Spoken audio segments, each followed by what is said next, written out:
Welcome to Will's Personal Development Podcast. My name is Will Chow, and welcome to another episode. So, no intro music today. Let's just get straight into the podcast episode. This episode, I think, is useful for anyone who wants to improve their career, their relationships, their communication, their dating life, their effectiveness at really dealing with people. Any type of interaction you have with another human involves a level of social intelligence. And specifically, we're going to be diving into how to become aware and control your emotions properly. This is an attractive trait to have for dating, but also it is a effective trait to have when you are in your career, when you're dealing with family and so forth. Because we all know people who aren't so good at this and then they just react without really thinking about it, and sometimes that reaction is a bad reaction because it lands them in jail or it gets them fired. Those are extreme examples, but sometimes it can be smaller bad results, like they get into unnecessary fights which causes a car crash, which breaks their arm, which costs them $1,000 at the hospital plus the ambulance fee or whatever. You get the point. So this episode was inspired by this question by a email subscriber and blog reader by the name of Porvaja, and he really likes my articles. He loved my article on habit formation, and so he wrote in asking if I could make a series on how to keep calm in any kind of situation. He's been trying a few methods like pausing before responding and self-reflection on scenarios. Good for you. Reflecting on things that he could have handled differently. So he's off to a good start. But he's been wondering for a while now if there's any books or articles that could cover the subject. He heard meditation helps. It does. But he has yet to give it a try. And so, first off, meditation helps. I think a lot of people procrastinate on trying it out because it seems too daunting, and then they never get around to it. And then they give excuses like, oh, I don't have the time, and so forth. And even when those excuses are removed, like now during I'm actually recording this during the coronavirus pandemic. A lot of people have a lot more free time, and yet the things they said they would do when they had more time, they still don't do. So it was really just an excuse. I would say if you really want to overcome that hurdle of meditation being too much of a obstacle, try like 1 minute a day, or 1 minute every other day, or 2 minutes a day. And then there's some really good free apps that really help. My favorite is one called Insight Timer. You can pick that up at the Google Play or App Store.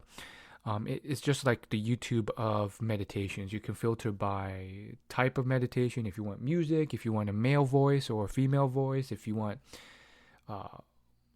something more focused towards loving kindness meditation or another form, you can filter by that, and you can even filter by duration. So I'd pick something under 5 minutes, and there's all types of meditation practices. Some of them are a bit sensationalistic and gimmicky, like, there's stuff for everything you could think of, focus or spirituality or love. I would say really the forms that science has shown to be most effective towards having greater self-awareness to manage and be aware of your emotions are just basic breath awareness meditations. So just look for breath awareness meditations. Those are ones that focus more on your breath. Stay away from the ones that are like just focused on like love and happiness and sending positivity. I mean, those are useful in the extent, but like some of them just get a little overboard when I listen to them. I just like the ones that are focused on the empirical data that has proven to most help you, which is simply focusing on the breath. And then when your thoughts wander from the breath, focus back on the in and out of your breath. Simple as that. In terms of books and articles that can help with this, I wrote back to him and I told him that Daniel Goleman's books are fantastic for this. He was the one who really popularized emotional intelligence through his books. So he's written a few books on the topic. His most popular is called Emotional Intelligence, but I think some of his other books are just as good, if not better. Some of them are kind of worse. Like the one I read one on his leadership one, and that one was kind of iffy. But there's this one called Working with Emotional Intelligence, and that one's really good. I think with a lot of his books, most people just read the first one that he wrote, and that's a good primer on what emotional intelligence is and why it's important. And unfortunately, it only touches on some of the other stuff related to emotional intelligence very briefly, like how to improve it. So I would recommend going through that book. It's a very quick read. It's about 352 pages, and you know, then trying some of his others. Like if you throw on an audiobook at 2 times speed, you can get through one of his books fairly quickly. I would recommend even going through it 2 times, since it's you could get through it so quickly, and it's really something where you have to do it a couple times, because you won't suck up all the information the first time. If you go through my affiliate link, willyoulaugh.com/free audiobook, it'll take you to audible.com, and you can get a free audiobook of your choice from Amazon's library with that link.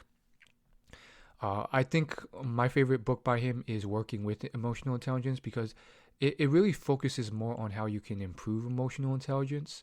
That said, I don't think you necessarily need an entire book with hundreds of pages to learn how you can improve emotional intelligence. I, for one, think that it's improvable quite easily with just like a few solid tips. Of course, the book goes into more detail and specifics. So, if you like reading and you like the time, then do that. But for me specifically, I think the first big thing is awareness, so self-awareness, and I'll touch on later what specific exercises you can do for that. But then after that, it breaks down into things about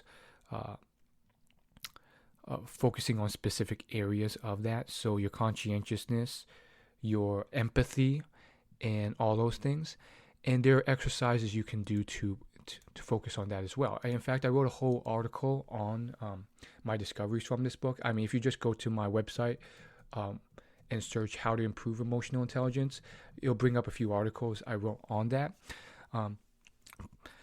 But essentially, in terms of self-awareness, you have to really take the time to pause after an event goes wrong. Even when an event goes right, like if it goes right really well or really badly, or even just moderately badly, those are times where I take a moment to journal.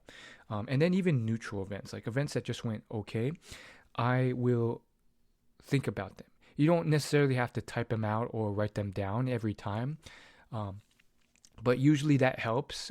It just kind of helps record the event, because it's easy for you to forget. Your memory is more faulty than you think. And then reflect on it. Why did it go badly? I think the real emphasis to emotional intelligence is perspective. So the biggest question you can ask yourself is, why did this person think this way? Or what was this person thinking? And one of the key pillars to emotional intelligence is empathy. So when you think about that, you are essentially trying to figure out, what if I were in this person's shoes, what are they thinking? What are their motives? Why are they expressing themselves the way they do? And most people get that wrong. Most people believe one thing and it's actually another. So, you're really picking apart those points and figuring them out. So Daniel Goleman's books are good. I could go on a rant on this, but I'll come back to that, because there's some other books I want to mention for now. Another Another set of books that are pretty helpful are John Gottman's books. His books focus more on relationships, but he is like the scientific guru on marriages. He spent like 30 years studying divorce, and his scientific research and data, like he studied thousands of couples, has helped him have one of the highest prediction rates for divorce by far. Like he has like a 90 something percentage prediction rate, whereas the average marriage counselor is like 50%. So they're pretty much just as bad as flipping a coin in terms of predicting whether you'll get divorced or not. So his methods are very effective. Um, I would focus on the chapters he have on managing and controlling emotions, because I think one of his great findings is that your heart rate is a incredible indicator on your emotional state, specifically anger. You know, a lot of people, when they think about controlling their emotions, they jump to anger. Now, that's not the only emotion by far that you need to kind of manage and be aware of, but anger is definitely one of the big ones that jumps to mind to me. My parents are just hereditarily very temper prone, and almost as kind of like a countermeasure against that, I've always, since I was a teenager, I've managed my anger very well because of it. I know I have a big anger, but I've established exercises and practices to manage it really well. So you almost never see me break out in anger. I've been able to effectively manage that really well because I've seen how my parents will react. So his books basically tell you, like, one of my favorite points in his book is get a reading on your average heart rate, your beats per minute. And there are ways of doing this without like a heart monitor. Count how many beats happen in 15 seconds and multiply that by 4, and you get your beats per minute. And once you get that baseline during a moment when you're calm, then you can check that whenever you're angry. Because what he's found is that people think that when people get angry, some of them will try to calm down, and they will believe that they have calmed down when in reality they are still in a heightened, aggressive, emotional state, but they don't realize it because they believe they've calmed down. And a objective way of measuring that is your heart rate. So he's found that it usually takes 2 or 3 times as long as the average person thinks to calm down. So when people say like, oh, I just need 5 minutes to calm down and then we'll talk. That's a good thing to do, because he's found that a lot of fights that couples get into are caused because they're in these angry states, and then both parties say things that they don't mean, which heightens the situation and leads them more to divorce. So the right move is to wait until you're both calmed down again before talking. And unfortunately, he's found that for the average couple, they'll take 5 or 10 minutes or whatever, 15 minutes, when in reality they need 20 minutes, 30 minutes, or an hour before they are fully calmed down. They just think they are. And so a great way of checking that would be your base heart rate. Of course, John Gottman's books go into more detail on that. So those are some great resources that you can use to work on that. And there's others out there. There's a book that's very popular called Don't Sweat the Small Stuff and Everything Small Stuff. That's a very popular one that could be useful to you. I went into more detail. I wanted more detail from Purvaja, so I asked him specifically which situations you want to apply this to. For example, are you more concerned about anxiety? For example, in uncertain times like the coronavirus, are you scared about staying calm? Or is it more about fighting, getting into fights with people and stuff like that? And he said he's more so interested in handling difficult situations in the workplace and day-to-day life. For example, when you're dealing with people who want to prove you wrong at any cost, or what's the best way to stay calm, listen, and ignore and move on, because it's easier said than done. Another situation is, he says, working with his relatives, his friends, and you're persuaded against an action that you would have preferred. In spite of knowing that it's for our own good, it takes huge effort to calm ourselves. So basically, I think he's asking about, controlling your anger or controlling your emotions even when it's for your own good, or when you're basically it's when you're fighting people, verbal fights. Basically, you're debating someone and it gets heated and they're trying to prove you wrong, and then you get very angry and it's hard to stay calm. So for these types of situations, I think the biggest emotion that springs to mind to me would be either anger or just sometimes you're just driven by a need to express your thoughts and opinions. So not so much anger initially as the drive to tell that person the truth or convince that someone's something and they think something else. Or sometimes it's just, you're arguing with someone and this person will not stop and it's starting to annoy you. Maybe you've even dropped the argument, but he's still coming at you and he's trying to prove you wrong at any cost. And it's just agitating you and getting you upset. In terms of friends or family or relatives, maybe you're not trying to debate with them, but they're trying to persuade you of something. Maybe it's to stay inside because the coronavirus pandemic will kill you or something. And they're just pushing that really hard. And they're not listening to logic. Like, let's say you tell them, but the death rate is only 0.01%. You telling me I can't even go outside to get groceries? I'm going to starve to death. And they're just saying, it doesn't matter. You have to stay inside. How do you stay calm in those situations? Those are really tough. And I definitely think with family, it's tougher because they're very more driven to help you, which can lead to delusional passion and just extreme amounts of effort from your mom, your dad, maybe your uncle, for you to stay inside or do something. And then oftentimes that's when emotion or logic, that's when logic will just fly out the door. So I would say one thing that I use is, in terms of communication skills, this goes back to John Gottman's books. He has something he calls the 4 horsemen of divorce. These are the top signs that someone will get divorced. And one of the signs is something called stonewalling. And that's when you basically just shut the other person off. You give them the silent treatment. They try and respond. They try and get you to reciprocate and just communicate with them. And you just are like a stone. You don't respond to them, react to them, talk back to them. And that's a very bad thing to do. I didn't know that. I think, some of these things I wasn't sure about until I read these books. Because there was a time where I thought stonewalling was a good thing.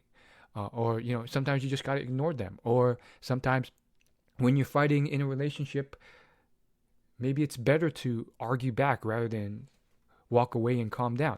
I didn't know these things until the science and this research showed me and guided me in the right direction. So you don't want to stonewall in these types of relationships usually. So you shouldn't just block them out all the time and never respond to them, because that's not healthy for a relationship.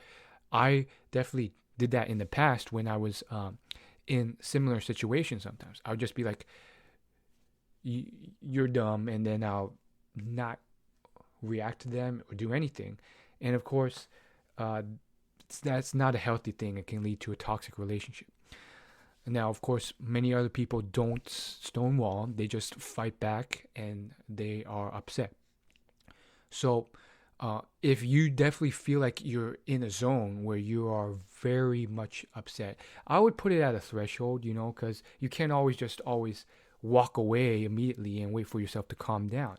So there's usually like a threshold, like I would say, like let's say your average heart rate is like 80 beats per minute. If it goes up to 100 beats per minute, I'll still be in there and trying to talk to them, maybe even debate them, mention my point. But then when it hits like 125 beats, or even lower than that, 120 beats per minute, that's when like you got to get out of there. You got to calm down. Let both parties calm down so that you can respond rationally rather than just go crazy and say stupid stuff that you wouldn't have said if you were calm. So once that happens, once it gets too heated, you say something like, one phrase that you can use is, I hear you, I see you. And then just keep saying that and then say, hey, I gotta go to the bathroom, or hey, I got to read a book, or I got to do something important for work. I'll be right back. And notice how you're saying something that's not specifically, targeted to something where they can say, oh, well, you got to stay here, or, oh, that doesn't matter now. That's not a big deal. You can continue fighting with me. You're saying something that seems pretty urgent and isn't related to offending them or related to the argument at hand. Because if you said something like, I have to go to another room to calm down first before talking to you, that can work in certain situations, and go ahead and try that. But sometimes that would just lead them to say, because they don't know this stuff, they're not reading these books, that could lead them to say, well, who cares if we're angry? Let's continue fighting. I want to get my point across, They can easily bat that down as an excuse or as a reason, and they'll just be convinced to continue fighting with you. But if you say something like, hey, I gotta go take a poop right now, they're not gonna follow you to the bathroom and smell your poop and watch you.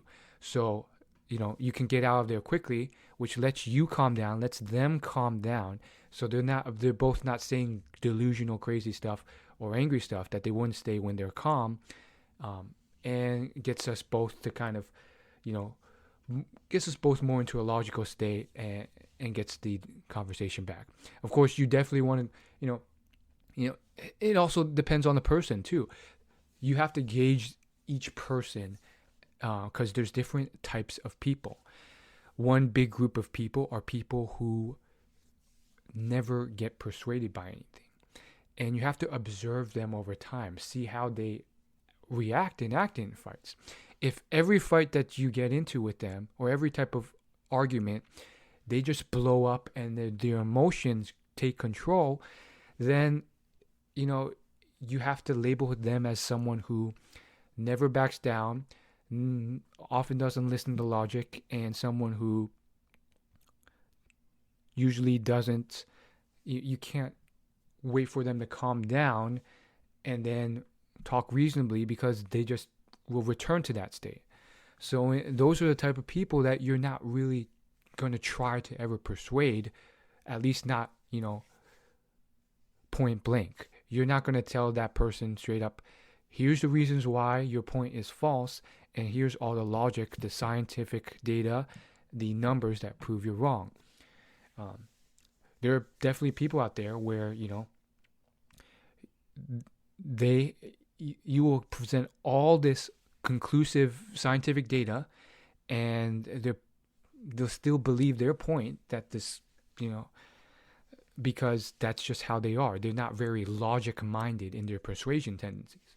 So there's people you can't change. And then once you've identified that, you've seen the historical data, multiple times, your job is not to persuade them. Your job is to recognize who they are as people, and then you get out of their way by saying, I hear you, I see you, and then, continuing with your life, doing what you want to do to an extent. And then there's other people who can be persuaded. So these are the type that are smart and can be persuaded by science and logic or whatever else when they're calmed down. And some of them may not get angry much, but when they are in that angry state, it's hard to really get that in them. So for these types of people, you want to go back to them once they're calmed down and then say, hey, okay, now that we're in a, more less emotional state, let's talk. And then, you get that, your point across, and then they see it. One thing that you have to work on is empathy. I think that's a key part of emotional intelligence. Empathy has many forms, and one of the top forms is understanding that person and uh, understanding their perspective, their motives, and sometimes just their reasoning. Like if you were in their shoes with their experiences, their history, why do they believe what they do? And so, if you can show that you're demonstrating their your understanding of where they're coming from, and you're listening to their points and stuff, and you're acknowledging that, they're more likely to open up to what you have to say. Um, and in terms of being an open-minded, wise person, you can't be someone who's just like them in the sense that you're blocked away from seeing the other person's point of view, and you're just hammering home what you believe as well. So empathy is really important to that. The business guru and partner to Warren Buffett, Charlie Munger, he said that the world would be a much better place if everyone could argue the other point of view better than everyone else before they took on their own point. And what I mean by that is, let's say, some people believe abortion is bad. Some people believe abortion is good. Before you take a side, you should be able to argue the other side really, really well. Otherwise, you don't even see all the other points and objectives really well. And so a lot of people don't do that. They don't do their homework. So, you have to understand those other points, because sometimes you are wrong.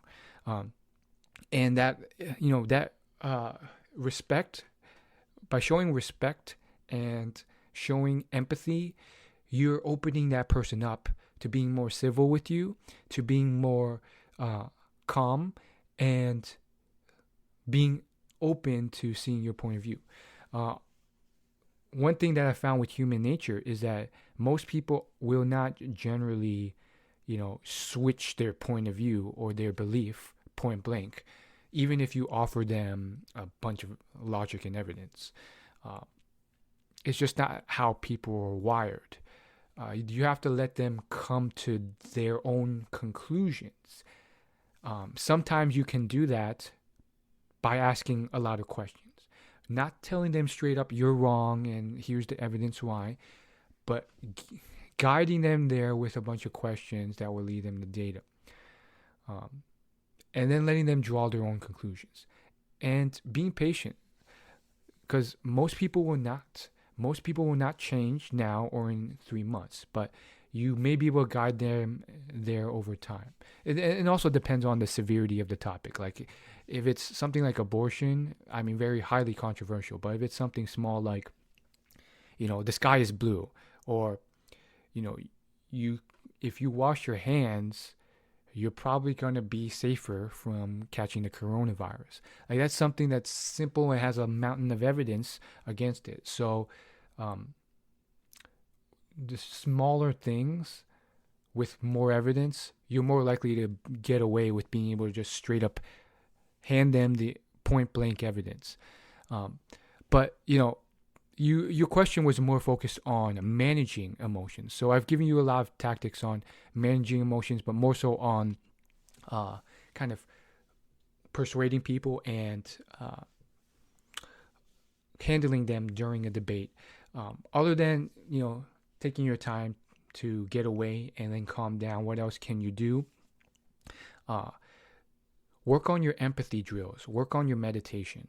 So in terms of empathy, this is a drill that I do, but I should do more of. Like I only do it like maybe once a month, if that. But I should really do it once a week or more. But you need to find situations where you pick a person out and you're essentially trying to figure out, what are they thinking right now? How are they feeling right now? Are they comfortable? Are they uncomfortable? What are their drives? What are their motives? How do they feel in their perspective right now in a certain situation? And that's incredibly important. And it takes knowledge collection. It takes practice to get good at this. And then afterwards, sometimes if they're someone you're well acquainted with, you can ask them afterwards, hey, I thought you were feeling uncomfortable or X, Y, and Z. Is that true? And that will give you a good example of what exactly is going on, if it is true, if it's not, and so forth. So at least for me, one thing that could be a good example of this is, let's say, you're in a situation, it's a business meeting, and people are upset, they're arguing back and forth, and one person is just not talking. Usually they are talking, but this time they're showing signs of uncomfortability. They're scratching their neck, they're looking down a lot, they're not speaking, their eyes keep darting down, their feet keep jittering and pulling back, and they're leaning away, their torso's leaning away from the table. Those are signs of maybe discomfort, or they're trying to soothe their stress. And so you do that empathy exercise. You try and figure out, why are they thinking this way? This guy's usually very focused on doing well in their career, and maybe he's not speaking because he wasn't prepared today in this presentation, or maybe he wasn't feeling that person's point of delivering this product in a certain way, and maybe he didn't want to speak up because he was scared of being upset. So you form these perspectives based on your history and knowledge of this person and their expressions. And then you can ask them afterwards, after the meeting, about that. And that's an empathy drill. First, you're demonstrating empathy by trying, which that person will appreciate. But then, when you ask them about them, they'll tell you the truth usually, and you'll get some feedback on whether you are off or right. Maybe you're off, and that's good information, so you can improve. Now this person, when he's scratching his neck, actually means he wasn't uncomfortable. He was just nervous. And he'll tell you that, and maybe he was, and sometimes you'll be right on. He'll be like, that's exactly how I was feeling. I appreciate you. And it's not just about data collection. Sometimes it's about being a genuinely caring human. So, it's not just knowing this stuff. It's helping that person out. Okay, he was feeling these emotions. He was feeling uncomfortable, nervous. How can you help out with that? Sometimes it's just being there for them. Hey, I understand you're nervous and stuff, but I'm here for you.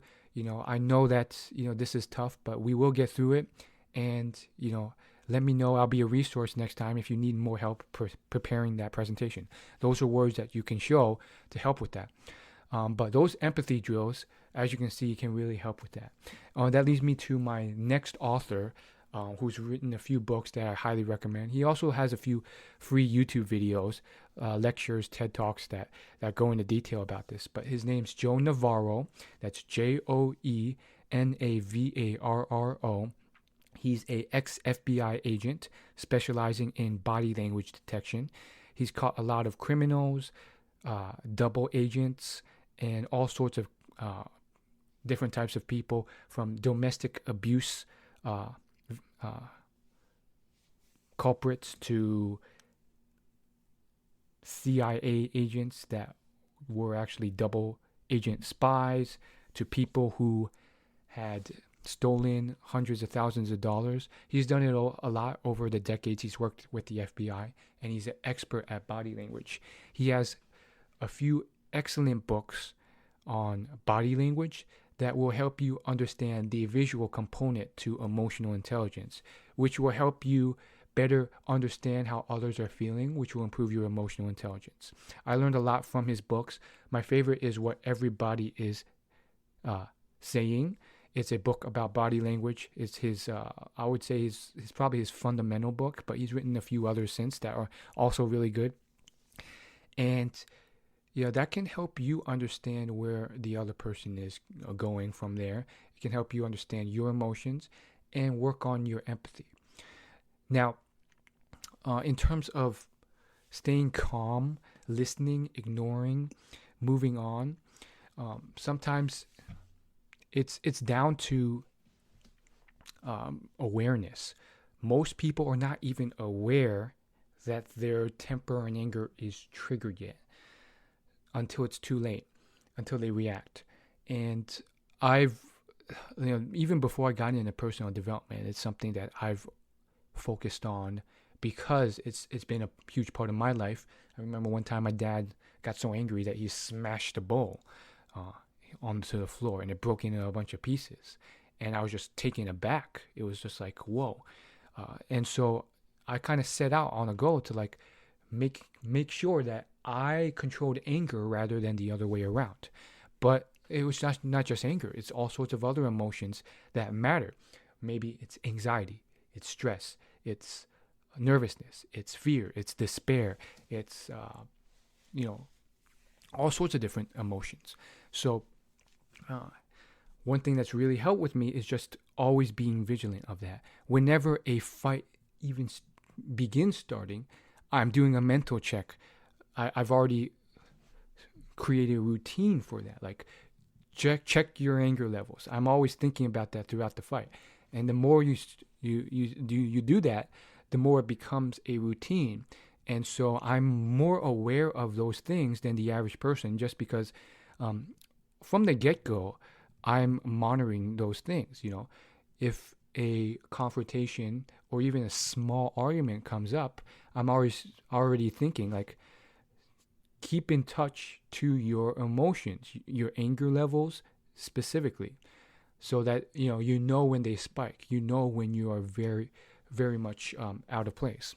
Another thing I picked up from Tucker Max, who is a entrepreneur, a Silicon Valley investor, is he also dealt with a lot of anger management issues. And one thing he does is he verbalizes his anger. This gets it out on almost a silly way, which kind of diffuses it, but also communicates this fact to everyone else around him.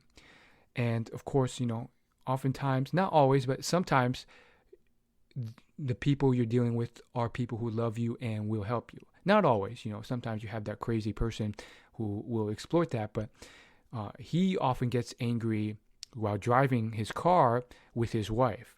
And by verbally expressing that, by saying out loud, even though it sounds silly, I am very angry right now.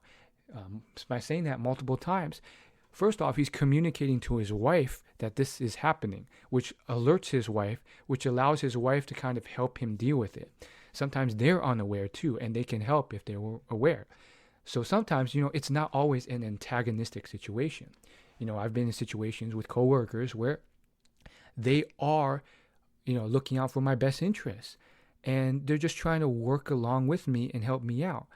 And so I will verbalize or message them and say, hey, I am very angry right now. Give me 5 to 10 minutes to calm down, and then we can talk about this. And they're not going to get upset sometimes because, sometimes they're just, trying to help out. And so when they hear that, sometimes they'll even give suggestions. They'll say like, oh, there's, I had a coworker tell me like, oh, there's some pills in this closet, and they're actually very good for de-stressing, and that was a suggestion that was given to me. And so there's, by verbalizing it, it can really help you and help others help you as well. In terms of listening, that goes into empathy. Most people, and active listening, those are times when you have to actually hear what the other person is saying rather than wait for your opportunity to talk. Many people just block out what the other person is saying and wait for your moment to talk. Part of that is actually being open. Open-mindedness is very important to living a life that's successful, because sometimes you are wrong. So rather than just wait for your time to talk, like listen to them. Maybe you're the one who's wrong. I was certain one time when I was fighting with my mom that bottled water is cleaner than tap water. And the whole fight happened because she was sick of paying for cans of bottled water. And I was so certain. Uh, but after years of arguing with her about that, which was going nowhere because we just argue based on our opinions. And she would say, well, on the internet, it says that, but we would never really look it up.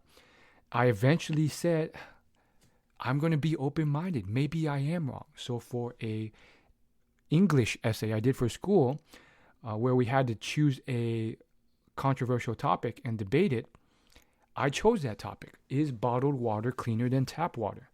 And I actually found a few research studies, and I found, at least in the United States, tap water is cleaner. Bottled water has much looser regulations. So I was shocked to death to find that out. And so, in the moment even, you have to be open-minded to like actually, being wrong. And oftentimes arguments or, being persuaded against something only really, elevates and escalates when two parties have differing opinions or ideas, and they're fighting and they're holding their ground and they're pushing each other. When one person's like, you know what, I'm open to that, I agree. When you say that, it just kind of like loses its momentum. It loses its grip because there's no resistance to fight against. And, that's something that I've used over the years, especially recently, because I've just been experimenting with being more open-minded. And it just happens. I actually very recently were in a few work-related arguments that escalated and then very quickly just lost its steam because I was like, I'm open to that. Or I said, I can see your point. Or I said, oh, I can see that, I agree. Or, yeah, let's do that. By saying yes rather than no, it just kind of, stops the thing, and it stops the kind of buildup of anger and calms things down. It doesn't calm things down completely because sometimes you're still inside, at least partially, you're like, no, but I still think I'm right. But it definitely loses its momentum. Like the fight really can't continue much when you're like, yeah, I think you're right. And it's not about lying and saying you're right and then, not believing that, because sometimes they could sense that. And then like, if you continue doing that thing, like drinking bottled water, it's just going to repeat itself. Sometimes it's really about saying, you know what, you are right. So that's part of it as well.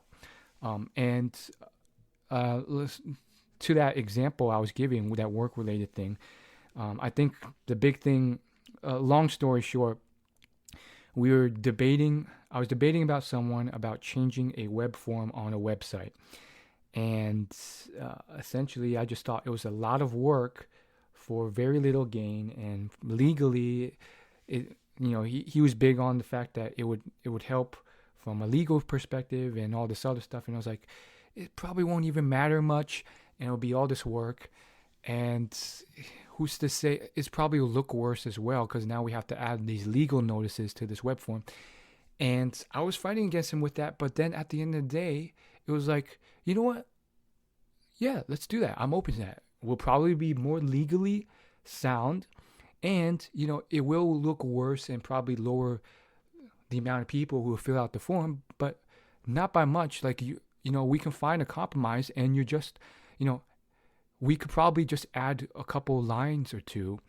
And so basically in that situation, I opened up to his perspective, and I allowed him to change this web form, even though it would put a lot more work on my plate and stuff like that. So that's part of the thing. But what about when you believe you are right still and you want to just stay calm? So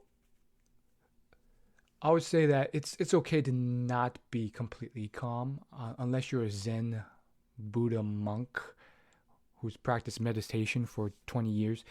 99% of people will not be able to stay completely calm. It's about staying calm enough while still rationally arguing your point and being civil and respectful and open to their perspective and seeing their perspective. And so,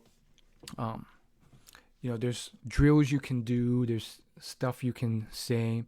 Mantras are another way that can do it.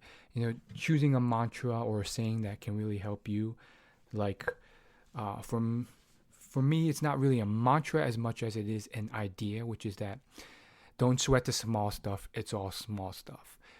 Just saying that and repeating it kind of reminds you of the bigger picture. And the bigger picture is, what really matters is being alive, not being sick with cancer, not having your loved ones dead or hurt. And when you look at that big picture, you find out that everything else is small stuff. Okay, someone cut you off on the road. Okay, this person wants to put a lot more work on your plate potentially with a web form. It's a small thing. In the moment, most of those things seem big. In fact, I was watching a video of the boy band BTS, and it was one of those like fan Q&As, and one of the fans asked about a incident where one of the BTS, they're a top boy band, one of the BTS members, Jimin, got into a fight with another member over dumplings, mandu, and mandu's the Korean word for dumplings, and he basically got embarrassed because they got into a very big fight over it. And he was embarrassed to give the details because he said, in the moment, it seemed like such a big deal, but now it's a very small thing. And so at least that's the mantra that helps me the most. You can feel free to copy it, but feel free to explore your own, because you might find that a certain other type of appeal matters to you more. Maybe it's, having your mother staying healthy, or it's about, maybe it's just grass and trees. Maybe mountains really soothe you or keep you calm and serene. So that could be your mantra. It could be mountains and grass, just repeating that over, and then visualizing that. Some people have triggers with bracelets or with a picture on their phone or something of mountains and trees, or a beach, or maybe it's a sound of the waves on a beach. So there's different things that you can do to calm yourself.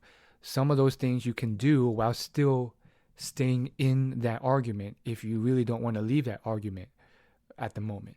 A bracelet's a good idea, or a phone picture. Like, you can still talk to that person while looking at that phone picture and staying calm and so forth. So check out my article on how to improve emotional intelligence. It touches on, the 3 pillars of EQ: self-awareness, self-mastery, and empathy. And it touches on the 5 competencies that you can improve: self-awareness, self-regulation, motivation, social skills, and empathy. And I think for most people, the first step is self-awareness, because they're not even aware when they're angry. It looks like you're already there. I'm talking to Purvaja. So Purvaja, you're already you have a head start there. You're already starting to get aware of your emotions, and you're already aware of some tips and tricks you can use to improve your emotions, like meditation. And then you can work on some of the other exercises I mentioned, those empathy drills, those calming drills, those drills to check on how elevated your emotions are. But keep working on that feedback. Keep working on understanding body language with those books I mentioned. And your empathy, of course, is going to be a key part of it. But more so, I think, at least for you, it's not as much going to be about empathy as it is going to be about managing your emotions. And it's going to take time and practice. You're not going to go from getting ballistically angry to as calm as a Buddha overnight when something triggers your anger as it usually does. But what you can do is you can get slightly better. You can try out new exercises, and then gradually over months and years, you will see a noticeable improvement. And sometimes, part of it is hereditary. So some of it can't be changed because it's genetic. I know that's true for me as well. So what do? I set up systems and controls and situations where I don't even get into those situations. I was watching that documentary about Aaron Hernandez, this multimillionaire NFL football player who seemingly let his anger explode and control him, and that was further brought on by the fact that he had the neurological degenerative disorder from getting his head smashed over and over playing football. And so, I just thought when watching that for someone like him with such an extreme level of anger, it probably would have been good to set up systems where he can't even do anything when he gets into those states. So, that's how I stay away from ever getting addicted to drugs or alcohol.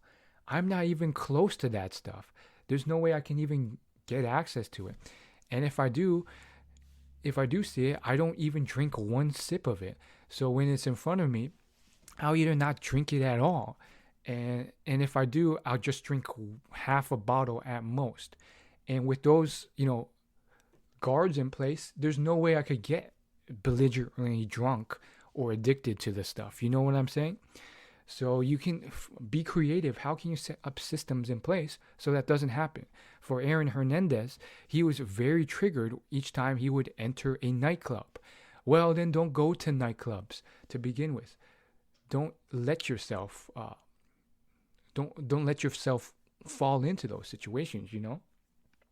So that's it for this podcast. Hopefully those tips helped, and hopefully you'll be able to better control, manage your emotions, and stay calm. Please subscribe to my podcast if you like this one. And once again, check out that Audible trial link if you want a free audiobook on emotional intelligence or anything else. Go to willyoulaugh.com/free audiobook. There's no spaces there, and that's spelled WILLYOULAUGH.com/FREEAUDIOBOOK. Thanks for listening. And of course, check out my blog as well. Plenty of good stuff there for free. Hopefully this helped. See you later.